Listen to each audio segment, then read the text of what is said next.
यशस्वी जायसवाल का 2026 world cup squad में नाम नहीं होना इस वक्त सबसे बड़ा चर्चा का विषय बना हुआ है। और सच कहें तो ये सिर्फ जायसवाल की बात नहीं है, ये हमारे क्रिकेट देखने के नजरिए की भी कहानी है। इंडिया में ही नहीं बल्कि पूरी दुनिया में एक माइंडसेट चलता है, जो खिलाड़ी टीम में नहीं होता वही सबसे बेहतरीन लगने लगता है। जो बाहर बैठा है उससे उम्मीदें ज्यादा होती हैं और जो खेल रहा है उससे कम। लेकिन अगर ईमानदारी से देखें तो इस बार सिलेक्टर्स ने जो टीम चुनी है वो वाकई तारीफ के काबिल है। आरपी सिंह और प्रज्ञान ओझा के सिलेक्शन पैनल में आने के बाद जो फैसले लिए गए हैं वो काफी निडर, साफ और बोल्ड रहे हैं। यही वजह है कि ज्यादातर लोग इस टीम को 9/10 या फिर 10/10 तक की रेटिंग दे रहे हैं। बहुतों का मानना है कि इससे बेहतर 15 शायद बन ही नहीं सकती थी। इसके बावजूद सवाल उठ रहे हैं, यार जायसवाल को क्यों नहीं लिया? आईपीएल में रन बनाए, T20 में परफॉर्म किया, सैयद मुश्ताक अली ट्रॉफी में भी अच्छा खेला, फिर भी बाहर। लोग पूछ रहे हैं कि जब रिंकू सिंह को फिनिशर के तौर पर चुना गया जबकि सैयद मुश्ताक अली में उनके रन नहीं थे, तो जायसवाल का क्या कसूर? जितेश शर्मा भी सोच रहे होंगे कि उनका नाम क्यों नहीं आया।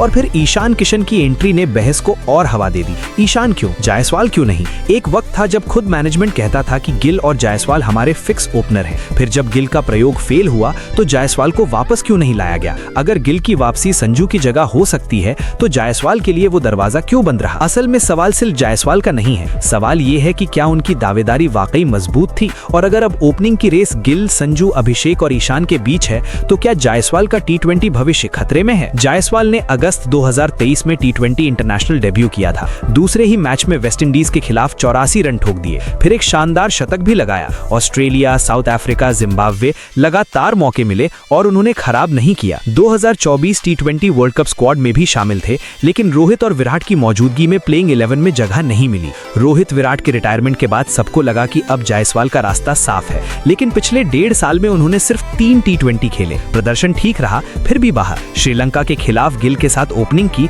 रन बनाए, फिर अचानक टीम से गायब। आईपीएल में पिछले 3 सीजन में 1500 से ज्यादा रन, 2 शतक, 160 plus strike rate. Syed Mushtaq Ali में 49 गेंदों पर शतक। दावेदारी कमजोर कैसे हो सकती थी? असल वजह टीम कॉम्बिनेशन थी। सिलेक्टर्स को एक ऐसा ओपनर चाहिए था जो विकेट कीपिंग भी कर सके, यानी एक खिलाड़ी 2 रोल। इस सोच के साथ विकेट कीपर फिनिशर वाले कॉन्सेप्ट को ही हटा दिया गया। नतीजा, जितेश शर्मा, ध्रुव जुरेल और यहाँ तक कि ऋषभ पंत भी बाहर। ऊपर खेलने वाला विकेट कीपर चाहिए था और ऑप्शन थे सिर्फ 2, KL राहुल और ईशान किशन। ईशान ने घरेलू क्रिकेट में रन बनाए, कप्तानी में झारखंड को चैंपियन बनाया, तो बाजी उनके हाथ लगी। अब ओपनिंग स्लॉट लगभग लॉक है, अभिषेक शर्मा और संजू सैमसन, बैकअप के तौर पर ईशान। ऐसे में जायसवाल के लिए जगह नहीं बन पाई। रिंकू को फिनिशिंग के लिए लिया गया क्योंकि उस रोल में वो जितेश से आगे माने गए। और अब आते हैं सबसे बड़े फैक्टर पर, अभिषेक शर्मा पर। सच बोले तो उन्होंने आकर गेम ही बदल दिया है। 200 के आसपास का स्ट्राइक रेट, ऊपर से part time bowling. Shaheen Afridi जैसे गेंदबाज को जिस तरह मारा, उसके बाद उन्होंने ओपनिंग की एक सीट लगभग लॉक कर ली है। जब कोई खिलाड़ी ऐसा खेल रहा हो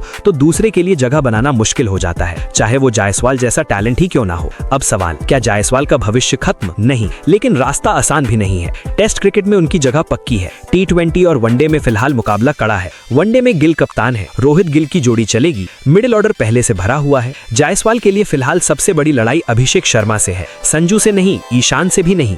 असली टक्कर वही है। अगर आईपीएल और डोमेस्टिक में वो ऐसा दबाव बनाते हैं कि सेलेक्टर्स को मजबूर होना पड़े, तभी कहानी पलट सकती है।